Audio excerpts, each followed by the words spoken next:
Dari hasil penyelidikan polisi, dugaan pencabulan terjadi pada awal Juli 2022 lalu. Aksi ini terungkap setelah orang tua korban melapor ke Polda Gorontalo. Belum diketahui modus pelaku saat menjalankan aksinya. 4 orang anak yang menjadi korban pencabulan merupakan tetangga dan anak tiri pelaku. Pihak kepolisian kini telah menetapkan Brigadir J sebagai tersangka dan ditahan di Mapolda Gorontalo.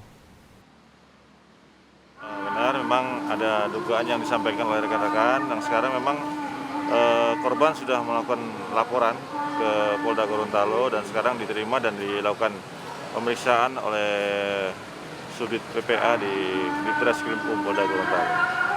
Itu korbannya berapa banyak? Sementara yang sudah dilakukan pemeriksaan terdapat sekitar 3 atau 4 orang. Ini yang jelas itu kan masih ada hubungan tetangga dengan beliau, dengan yang bersangkutan ya. Ada hubungan tetangga, terus kemudian ada yang berhubungan dengan masih anak tiri yang bersangkutan. Berarti korban ini anak tiri Pak ya? Ada anak tiri, ada tetangganya.